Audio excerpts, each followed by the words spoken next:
지금 받는 연금 몇 년 안에 절반으로 줄어든다면 어떻게 하시겠습니까? 누가 우리를 위해 낸다던 그 돈, 이젠 우리 손으로 더 내야 한다면요?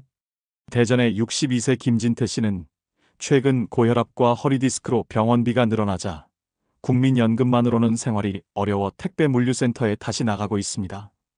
하지만 이젠 그마저도 불안하답니다. 연금 개편안이 나오면 더 내고 덜 받을 가능성이 높다고 하거든요. 청년 세대는 분노합니다. 왜 우리만 세금을 더 내야 하죠? 왜 그분들이 혜택은 다 받고 우리는 고통만 떠안아야 하죠? 여러분, 혹시 이런 얘기 들으신 적 있나요? 지금 60대가 누리는 복지, 다음 세대는 감히 꿈도 못 꾼다. 어쩌면 우리도 모르게 혜택은 우리 세대가 받고 고통은 자식 세대가 감당하는 구조가 만들어지고 있는 건 아닐까요? 수많은 청년들이 정치에 등을 돌리고 있습니다. 이유는 단 하나. 기득권은 절대 변하지 않더라. 그렇다면 우리는 지금 정말로 괜찮은 걸까요? 아니면 누군가의 분노 위에 서 있는 걸까요? 본격적인 영상 시작 전에 구독과 좋아요는 영상 제작에 정말로 큰 힘이 됩니다. 또한 오늘의 영상을 평상시 가족처럼 깊게 생각하는 지인이 있다면 그분에게 꼭 공유해 주셔서 함께 행복한 인생을 보내시기를 바라겠습니다. 경북 안동에 사는 65세 강도식 씨는 2023년 여름 일하던 공장의 폐업으로 하루아침에 실직자가 되었다. 33년간 성실히 일하며 쌓아온 기술과 경험은 기계 자동화와 외주화 흐름 속에서 불필요한 경력으로 전락했고 사업주는 마지막 퇴직금 대신 밀린 임금을 겨우 정리해 주었다. 그렇게 받은 퇴직금 1,820만 원. 강 씨는 그 돈으로 밀린 공과금을 정리하고 마트에서 햇반과 라면을 몇 박스 사들인 게 전부였다. 그게 그의 노후 준비의 시작이자 끝이었다. 원래 살던 임대 아파트에서조차도 월세를 버티기 어려워진 그는 결국 고등학교 동창의 소개로 안동 외곽의 단칸방으로 옮겨야 했다. 낡은 주택의 방 하나를 17만 원에 얻었고 화장실은 마당 끝에 있는 공동변소를 써야 했다. 겨울에는 물이 얼어 손을 씻기조차 어려웠고 여름에는 바퀴벌레가 나와 잠을 설쳤다. 전기장판 하나로 버티던 겨울밤 몸이 저려 병원에 갔더니 허리디스크와 고관절염이 함께 진행 중이라는 진단을 받았다. 하지만 그 진단서를 손에 쥔 채 강 씨가 처음 떠올린 건 이걸로 활동 지원 신청이 될까라는 생각뿐이었다. 그의 월 소득은 국민연금 71만 원이 전부다. 그마저도 이젠 겨우겨우 통장에서 빠져나오는 가스비, 약가, 쌀값으로 거의 다 빠져나간다. 지난 겨울 난방비 폭등으로 도시가스 요금이 3배 가까이 오르자 그는 1월과 2월 2달 내내 보일러를 켜지 못했다. 물은 전기 주전자로 끓여 세수했고 컵라면에 물을 붓고 나면 전기세 걱정부터 앞섰다. 하루 일과는 오전 5시에 시작한다. 근처 마트 물류센터에 오전 상하차 단기 일자리를 신청해둔 그는 매일 새벽 출근자 명단에 자신의 이름이 있기를 기대하며 휴대폰을 확인한다. 이름이 없으면 그날은 버려진 종이박스를 모아 1kg 당 80원에 파는 일로 하루를 대신한다. 한겨울엔 손이 얼어 비닐을 찢기도 힘들고 여름엔 더위에 어지러움을 느껴 주저앉은 적도 한두 번이 아니다. 가장 서러운 순간은 몸이 아플 때 병원에 갈 수 없다는 것이다. 지난해 10월 고열로 쓰러져 응급실에 실려간 그는 폐렴 진단을 받고 3일 입원했지만 퇴원 당일 병원비 중 본인 부담금 38만 원을 당장 낼 수 없어 병원 복도에서 통장 이체 앱을 몇 번이고 열었다 닫았다 반복했다. 결국 딸에게 문자를 보냈다. 미나야, 아빠가 미안한데 30만 원만 보내줄 수 있을까? 그날 이후 딸은 연락을 끊었다. 강 씨는 딸을 탓하지 않는다. 서울에서 아이 셋 키우며 맞벌이하는 딸이 얼마나 팍팍하게 사는지 알기 때문이다. 그저 미안한 마음뿐이다. 며느리가 예전보다 연락을 자주 안 하는 것도 손주가 영상통화에서 예전처럼 반기지 않는 것도 다 자신의 처지가 불편해서일 거라고 생각한다. 그래서 강 씨는 2024년 설날에도 고향집 문을 열지 않았다. 명절 음식 대신 편의점 도시락으로 끼니를 때웠고 TV를 보며 종일 혼자 있었다. 강 씨가 세상과 마지막으로 연결되어 있다고 느끼는 시간은 매달 둘째 주 화요일, 동사무소에서 열리는 독거노인 지원 설명회에 참석할 때다. 그곳에서 만나는 노인들 대부분이 다들 그런 거 아니겠어라며 웃지만 그 웃음 뒤엔 말 못할 상처들이 숨겨져 있다. 같은 방을 쓰는 이웃 김 씨는 지난달 치매 진단을 받고 요양병원에 입원했다. 기초생활수급을 신청했지만 1인 가구 기준 중위소득을 초과해 탈락한 탓이다. 강 씨는 그 모습을 보며 마음속으로 되뇌었다. 나는 어디까지 버틸 수 있을까? 집안 곳곳에는 과거의 흔적이 남아있다. 장롱 한켠에는 1995년에 회사에서 공로패와 함께 받았던 메달이 있고 서랍엔 아내가 떠나기 전 남긴 편지와 사진이 고이 접혀 있다. 그 사진 속엔 어린 딸을 안고 환하게 웃고 있는 자신이 있다. 지금 그 딸은 자신의 연락을 받지 않고 있다. 한때 가장으로서 책임을 다하고자 뛰었던 세월이 지금은 부담스러운 존재가 되어 돌아오고 있다는 사실이 그를 더 깊이 외롭게 만든다. 최근에는 뉴스에서 연금 개편 이야기가 또다시 나왔다. 더 오래 내야 하고 덜 받게 될 거라는 말.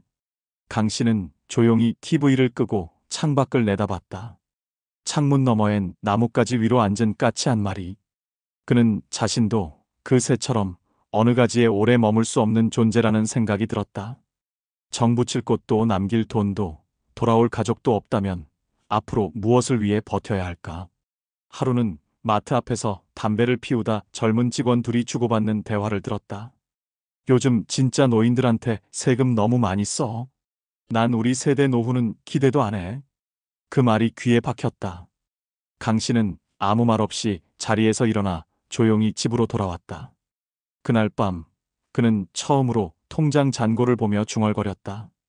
아무것도 남은 게 없는데 왜 이렇게 미안하지? 어떠신가요? 아직도 위의 사례가 본인과는 상관없다고 생각하시나요? 그렇다면 더욱 공감할 수 있는 사례 한 가지를 더 소개해드리겠습니다. 경기도 평택시 외곽의 한 낡은 고시원 방. 그 안에서 66세 남성 이남철 씨는 하루를 시작한다. 방 한가운데 전기 히터 하나, 구석엔 쌀 한 포대와 김치통이 놓여 있다. 아침이라고 해봐야 전날 남은 찬밥에 뜨거운 물을 부어 말아먹는 게 전부다. 그는 예전엔 식사라 부르던 행위를 요즘은 그저 칼로리 섭취라고 생각한다. 이 씨는 10년 전까지만 해도 잘 나가던 소규모 제조업체 사장이었다. 금속 가공을 전문으로 하던 업체에서 직원 12명을 두고 동네 은행에선 사장님 소리를 듣던 사람이었다. 하지만 코로나19 팬데믹으로 주문이 끊기고 이후 원자재 가격이 폭등하자 회사는 순식간에 부도가 났다. 공장 기계는 헐값에 넘어갔고 그는 직원들에게 마지막 월급을 주기 위해 본인 명의로 남아있던 차량과 보험을 해지했다. 집도 결국 경매로 넘어갔다. 이후 몇 년 동안 이 씨는 빚을 갚기 위해 가리지 않고 일했다. 새벽엔 빌딩 청소, 낮엔 퀵 서비스, 밤엔 고물상 야간 정리까지. 하지만 고령의 몸은 버텨내지 못했다. 2022년 어깨에 회전근 파열로 수술을 받은 이후 무거운 짐을 들 수 없게 되었고 일용직 현장에서도 점차 그의 이름은 빠지기 시작했다. 지금 그가 할 수 있는 유일한 일은 새벽마다 마트 뒤편에서 쏟아져 나오는 빈 박스를 수거해 폐지 수집소에 넘기는 것이다. 하루 종일 뛰어도 손에 쥐는 건 6,000원 남짓이다. 가장 뼈아픈 일은 가족과의 단절이다. 아내는 사업이 망하자 심장병을 앓기 시작했고 결국 3년 전 세상을 떠났다. 장례식장에는 둘째 아들만이 조문했다. 큰아들은 연락조차 되지 않았다. 그 이후 둘째 아들과도 갈등이 깊어졌다. 퇴직금이자 유일한 노후 자금으로 남아있던 국민연금 일시불 1,200만 원을 아들에게 빌려주었다가 연락이 끊겼다. 그때부터 이 씨는 스스로를 사회적 유령이라 부른다. 살아있으나 아무도 찾지 않고 아무도 믿지 않기 때문이다. 고시원 방은 한 달에 22만 원. 여기에 전기세, 공용세, 라면과 김치값까지 합치면 매달 약 32만 원이 든다. 국민연금 수령액은 월 58만 원. 계산기를 두드려 보면 매달 20만 원가량이 남는다. 하지만 그마저도 병원비나 갑작스러운 비용으로 사라진다. 지난해 여름 무릎 연골이 찢어져 응급실에 간 이후 병원에서 요구한 진료비는 46만 원. 결국 신용카드 대출을 통해 처리했다. 지금 이 씨의 카드 연체액은 91만 원. 연체 이자만 매달 6만 원이 붙는다. 고독감은 끊임없이 밀려온다. 처음 고시원에 들어왔을 땐 같은 복도의 사람들과 라면이라도 나눠 먹었지만 요즘은 다들 더 바빠졌다. 복도에서 마주치면 인사도 없이 지나간다. 한 번은 생일날 혼자 편의점에서 2,000원짜리 컵케이크를 사와 촛불 없이 먹었다. 그때 든 생각은 단 하나였다. 나한테 생일이란 말이 아직 존재하긴 하는 걸까? 이 씨는 매주 월요일마다 도서관에 간다. 책을 보러 가는 게 아니라 난방이 되는 공간에서 앉아 있을 수 있기 때문이다. 그는 도서관 구석 소파에서 하루 종일 신문을 본다. 그리고 가장 먼저 찾는 건 사회면 뉴스. 노후 파산, 독거노인, 연금 개편, 의료비 폭탄. 기사 속 이야기들이 하나같이 자신의 현재와 겹친다. 한 번은 연금 수령자 보호라는 문구를 보고 희망을 품었지만 실제 내용은 미래 세대를 위한 개편 초안에 불과했다. 그는 허탈하게 웃으며 중얼거렸다. 이제 보호도 대상이 아니라 기준 밖이라는 얘기구나. 며칠 전 그는 고시원 복도에서 쓰러졌다. 빈속에 컵라면을 먹고 갑자기 현기증이 났다. 쓰러진 채로 몇 분간 움직이지 못했고 옆방 사람이 발견해 겨우 몸을 추슬렀다. 앰뷸런스를 부를까 했지만 그는 극구 말렸다. 병원에 가면 진료비를 감당할 수 없고 고시원 이웃들에게 폐를 끼치기 싫었다. 그저 괜찮습니다. 빈혈 같은 겁니다. 라고 말하고 방으로 돌아왔다. 그날 밤 그는 혼잣말로 되뇌었다. 이게 사람이 살아가는 건가 아니면 그냥 견디는 건가. 그는 매일 노트에 하루 지출을 적는다. 마트 1+1 행사에서 구입한 컵국 가격, 편의점에서 할인받은 빵값, 공용 복도에 둔 전자레인지 사용 시간. 삶이 아니라 생존을 기록하는 일기장이다. 어느 날 갑자기 사라지더라도 누군가 이걸 보면 내가 어떻게 살았는지 알 수는 있겠지라는 생각에 매일 정성껏 쓴다. 마지막 페이지엔 이런 문장이 적혀 있다. 나를 기억해줄 사람이 없다면 기록이라도 남겨야 한다. 그게 내 유일한 증거다. 그리고 요즘 그는 다시 한번 연금 수급 변경 안내문을 받았다. 이젠 건강보험료 조정으로 실제 수령액이 줄어들 거라는 통보다. 그는 고시원 창문을 열고 하늘을 바라본다. 먼지 낀 유리창 너머로 흐릿하게 햇빛이 비친다. 이렇게 버티는 사람도 있다는 걸 누군가는 알기나 할까. 이 씨는 그렇게 오늘도 조용히 하루를 견딘다. 노인 빈곤과 세대 간 불균형 문제는 더 이상 특정 개인의 사연으로만 치부할 수 없습니다. 2025년 보건복지부와 한국노인정책연구원이 공동 발표한 보고서에 따르면 전체 65세 이상 고령 인구 중 월소득이 100만 원 이하인 비율은 54.7%에 달하고 그중 22.3%는 국민연금 이외에 별다른 소득원이 없는 것으로 나타났습니다. 더 심각한 건 생활비 지출보다 수입이 적다는 응답이 전체 고령층의 63%에 달한다는 점입니다. 특히 단독가구 고령자의 경우 식비, 주거비, 의료비를 충당하지 못해 하루 두 끼 이하로 끼니를 줄이는 사례가 급증하고 있으며 최근 2년간 이런 비율은 41.2%에서 49.8%로 가파르게 올랐습니다. 이런 흐름은 앞서 소개한 강도식 씨와 이남철 씨처럼 지역 소도시나 고시원, 단칸방 등에 거주하는 노인들에게 더욱 집중되고 있습니다. 도시가스 요금과 전기료 등 필수 공공요금이 2022년 대비 평균 29.6% 상승한 가운데 노인 세대의 1인당 평균 실질소득은 같은 기간 오히려 4.3% 감소했습니다. 경제적 이중고가 심화된 것입니다. 국민연금공단 자료에 따르면 현재 연금을 수령 중인 60대 이상 인구의 평균 월 수령액은 61만 3천 원이며 전체 수급자의 73%는 월 70만 원 미만을 받고 있는 것으로 분석됩니다. 반면 2030 세대는 향후 수령 예상 금액이 현 물가 기준으로 월 40만 원을 넘지 못할 것으로 추산되며 수급 개시 시점도 68세 이후로 늦춰질 가능성이 매우 높습니다. 조세 부담의 측면에서도 세대 간 역전 현상이 관찰됩니다. 2024년 국세청 분석 자료에 따르면 근로소득세와 건강보험료 등 직접세 비중에서 30대에서 40대가 차지하는 몫은 전체의 53%를 넘어섰고 20대까지 포함하면 청년층의 기여율은 65%에 달하는 반면 고령층은 14% 수준에 머무릅니다. 이에 대해 사회복지학자 김윤태 교수는 세대 간의 불균형은 점점 숫자화되고 있다. 문제는 그 불균형이 지속될 경우 청년층이 복지제도 자체를 신뢰하지 않게 된다는 점이라며 정치권이 특정 세대의 기득권만 보호하려 든다면 복지제도의 지속 가능성은 무너질 수 있다고 경고했습니다. 전문가들은 또한 고령층 내부의 격차에도 주목하고 있습니다.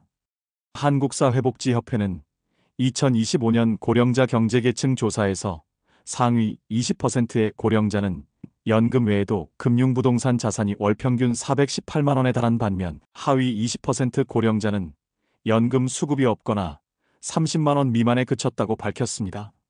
이처럼 고령층 내 양극화가 심화되며 정책의 우선순위를 단순히 노인이냐 아니냐의 문제로 보기엔 복지정책 설계의 한계가 명확해지고 있습니다.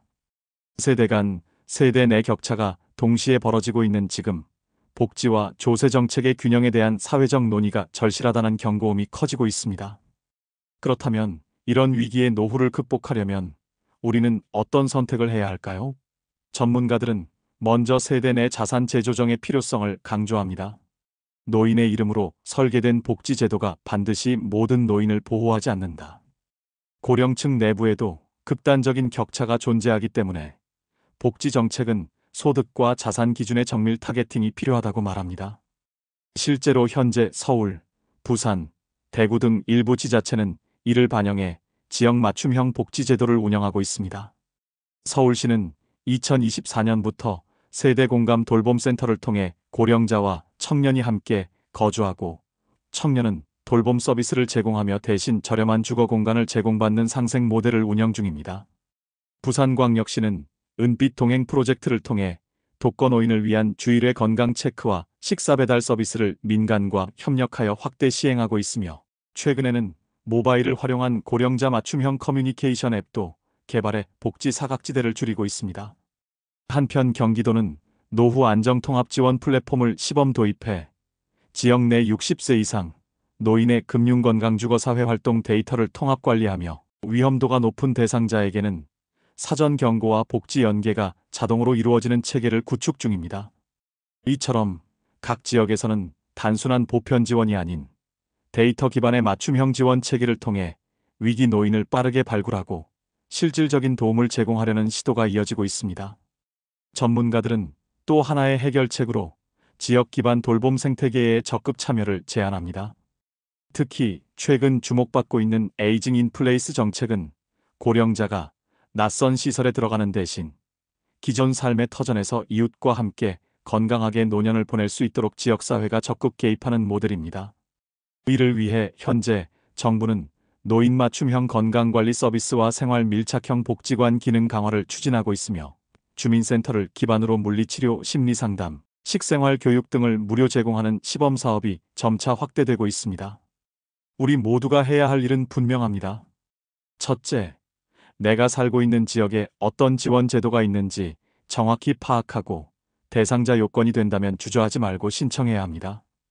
둘째, 단독으로 해결하기 어려운 부분은 지역사회 복지센터나 통합돌봄 매니저에게 도움을 요청하고 주변의 위기 노인을 위한 정보도 함께 공유해야 합니다.